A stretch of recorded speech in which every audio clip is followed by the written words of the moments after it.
Amados hermanos, muy buenos días en el nombre del Señor. Reciban como siempre los atentos saludos de Wilfredo Tapia, pastor de la Iglesia Evangélica Divino Maestro. En esta oportunidad vamos a compartir la palabra de Dios en el libro de Mateo, capítulo 22, de los versículos 34 al 39. Y dice la palabra de Dios: Entonces los fariseos, oyendo que había hecho callar a los saduceos, se juntaron a una, y uno de ellos, intérprete de la ley, preguntó por tentarle diciendo: Maestro, ¿cuál es el gran mandamiento en la ley? Jesús le dijo: Amarás al Señor tu Dios con todo tu corazón y con toda tu alma y con toda tu mente. Este es el primero y grande mandamiento. Y el segundo es semejante: amarás a tu prójimo como a ti mismo. El título de este mensaje es: ¿realmente amamos a Dios con todo el corazón? ¿Realmente amamos a Dios con todo el corazón? Este texto, amados hermanos, es parte de la serie de narraciones de conflictos o encuentros de Jesús con los líderes religiosos de su tiempo que registra Mateo en los capítulos 21 y 22, ocurridos en la semana previa a la muerte de Jesús. El capítulo 21 comienza con la entrada de Jesús a Jerusalén, aclamado por el pueblo como el Hijo de David. Le gritaban: Hosana, bendito el que viene en el nombre del Señor, hosana en las alturas. Algunos de los fariseos le pidieron a Jesús que callara a sus discípulos. Les molestaba la alabanza y el honor que recibía del pueblo. Otro suceso que causó enojo a los líderes religiosos fue que Jesús entrara en el templo y echara fuera a los que allí vendían y compraban, acusándolos de haber convertido el templo como una cueva de ladrones. Y surge la gran pregunta, porque una vez más los fariseos quisieron tentar a Jesús, y uno de ellos, que era intérprete de la ley, sabiendo que le estaría planteando una cuestión difícil, le preguntó cuál era el gran mandamiento de la ley. ¿Y qué contestaría Jesús? Jesús enseña que hay un mandamiento que es el primero y grande, y que otro es semejante. El primero es: amarás al Señor tu Dios con todo tu corazón, con toda tu alma y con toda tu mente. Versículo 37. Y el segundo: amarás a tu prójimo como a ti mismo. Dice Jesús que de estos dos mandamientos depende toda la ley y los profetas. Jesús tomó su primer mandamiento del Shema. Israel era una de las plegarias principales de la religión judía, que los creyentes deben de recitar 2 veces por día, y que aparece en el Antiguo Testamento en el libro de Deuteronomio, capítulo 6, versículos 4 al 5. Y el segundo lo tomó del libro de Levítico, capítulo 19, versículos 18. Entre los eruditos judíos contemporáneos de Jesús había quienes ponían a cada una de las 615 prescripciones de la ley en pie de igualdad y a la par. En cambio, había otros, como el intérprete de la ley del que nos habla Lucas, que resumían la ley en el mandamiento de amar a Dios y amar al prójimo. Jesús, con su respuesta, se alinea con el segundo grupo de eruditos judíos, pero hay también hay una diferencia. Jesús parece decir que la ley se reduce a la obligación de amar a Dios y al prójimo. Jesús no da por hecho que cada una de las prescripciones de la ley sea reflejo del doble mandamiento del amor, sino que parece insinuar que solamente son válidas las prescripciones que efectivamente sean reflejo del doble mandamiento del amor. Y esto realmente era algo nuevo y sorprendente para los fariseos, que fueron a interrogar a Jesús: amar a Dios. Deuteronomio 6:5 es el capítulo y versículo de donde Jesús toma su primer mandamiento. El significado es que debemos de amar a Dios con la integridad y totalidad de nuestro ser, nuestras emociones, nuestros pensamientos e incluso nuestras fuerzas físicas. Cabe señalar, sin embargo, que en el enunciado del mandamiento que Mateo pone en boca de Jesús, dice mente en lugar de fuerzas. El corazón era considerado como el asiento tanto de la voluntad de la mente y parecería que el evangelista Mateo añade la palabra mente para destacar y reforzar el carácter consciente del amor a Dios. El amor a Dios nace del agradecimiento por todo lo que Dios es y ha hecho en nuestras vidas. El amor a Dios se demuestra dándole el primer lugar en nuestras vidas. Sabemos que necesitamos de Dios y de su gracia para vivir y tenemos que tratar de vivir cada día entregándonos completamente en sus manos. Nosotros amamos a Dios porque Dios nos amó primero. Dios nos demostró su amor poniendo su vida por nosotros en Jesucristo. Porque como dice Jesús, nadie tiene mayor amor que este, que uno ponga su vida por sus amigos. Cabe preguntarnos cómo respondemos a ese gran amor de Dios. ¿Cómo podemos acercarnos a Dios? ¿Y qué podemos darle?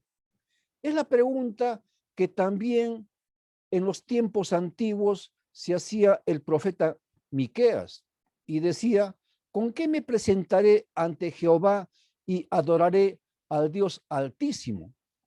Y el mismo profeta Miqueas se respondía diciendo: hombre, él te ha declarado lo que es bueno, lo que pide Jehová de ti, solamente hacer justicia, amar misericordia y humillarte ante tu Dios. Lo que más le agrada a Dios no son los sacrificios ofrecidos como ofrendas según lo que determina la ley. Dice la palabra de Dios en el libro de Samuel, capítulo 15, versículo 22. ¿Acaso se complace Jehová tanto en los holocaustos y sacrificios como en la obediencia a las palabras de Jehová? Mejor es obedecer que sacrificar. Prestar atención mejor es que la grasa de los carneros. Pero el cumplimiento de la ley de Dios no es solo vertical y personal, es también horizontal y comunitario. El amor de Dios se demuestra en el amor al hermano, en el amor a la hermana. Entonces aquí cabría una pregunta: ¿qué significa realmente amar al prójimo? Jesús afirma que amar a Dios con todo el corazón, con toda el alma y con toda la mente es solo el primer mandamiento.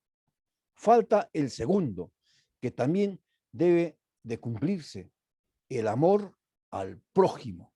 Si bien Jesús toma el mandamiento de amar al prójimo de Levítico 19:18, tenemos que verlo también en el contexto de este mismo capítulo, pero desde los versículos del 13 al 18, donde se establece que el cumplimiento de este mandamiento se demostraba con acciones prácticas y cotidianas, como por ejemplo, no oprimir al prójimo, no robar al prójimo, no retener el salario al prójimo, no maldecirlo, no cometer injusticia en los juicios, no hablar chismes contra el prójimo, no atentar contra la vida del prójimo, no aborrecerlo en el corazón, reprender al prójimo cuando está cometiendo pecado, no vengarse ni guardar rencor, amar al prójimo como a nosotros mismos.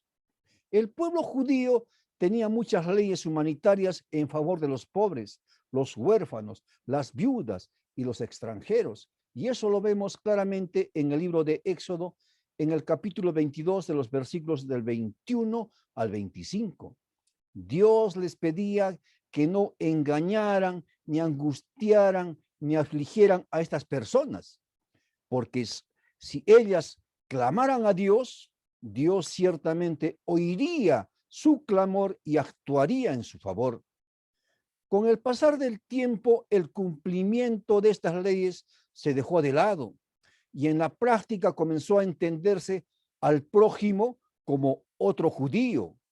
Los samaritanos, los publicanos, los pecadores, los enfermos eran odiados y no eran considerados prójimos. ¿Y cómo lo aplicamos esto mismo hoy en día? ¿Esto mismo pasa hoy en día? Claro que sí. Lo mismo pasa hoy en día, porque tenemos un mal concepto de quién es nuestro prójimo y odiamos y aborrecemos a quienes no lo merecen y cometemos muchas injusticias. Por lo tanto, el doble mandamiento del amor debe ser cumplido también en el día de hoy. El apóstol Pablo, siguiendo a Jesús, dice que el cumplimiento de la ley es el amor. El apóstol Juan, por su parte, en su primera carta afirma, si alguno dice yo amo a Dios, pero odia a su hermano, es mentiroso, pues el que no ama a su hermano, a quien ha visto, ¿cómo puede amar a Dios a quien no ha visto? No podemos decir que amamos a Dios a quien no vemos, si no amamos también a nuestro prójimo, a aquella persona que está a nuestro lado, a la que muchas veces discriminamos por ser diferente a nosotros, por su clase social, su forma de pensar, su cultura, su forma de vivir, su forma de expresar su fe, etcétera. El apóstol Juan también afirma en su primera carta que el que no ama no ha conocido a Dios, porque Dios es amor. Es como dice el canto popular, ¿verdad? Con vosotros está y no le conocéis. Hay algo que debemos de tomar en cuenta. Nuestro Señor Jesucristo está en la persona que sufre hambre, en la persona que está presa, en la persona que está enferma. Y muchos pasamos de largo sin reconocer a Cristo en nuestro prójimo. Dios va a juzgar por todo eso. Nuestro Señor Jesucristo nos dio ejemplo. Jesús amó al Padre y Él le escuchó, prestó atención y le obedeció. Jesús nos ha amado con toda su vida y con toda su alma y hasta antes que diera su último aliento de vida y nos sigue amando. Porque dicen las Escrituras, antes de la fiesta de la Pascua, comenzó sabiendo Jesús que había llegado el momento para él de dejar este mundo y volver al Padre. Y como había amado a los suyos en el mundo, los amó hasta el fin. Recuerda siempre esto, amado hermano en Cristo, amigos y amados hermanos en Cristo que están viendo por este canal. Jesús nos amó con todo su corazón. Eso implica que Él nos amó lo suficiente para morir por nosotros. Nos amó con toda su vida y el alma. Se entregó a la cruz y nos dio su Santo Espíritu. Con su mente entera, Él tomó una decisión consciente de ir voluntariamente a la cruz por nosotros y con toda su fuerza. Él derramó su sangre por nosotros como un sacrificio vivo, por lo que debemos amar a Dios con el mismo compromiso total, que podamos aprender con la ayuda del Espíritu Santo a amar al Señor nuestro Dios con todo nuestro corazón, con toda nuestra alma y con toda nuestra mente. Esa es la palabra de Dios, amados hermanos. Amén.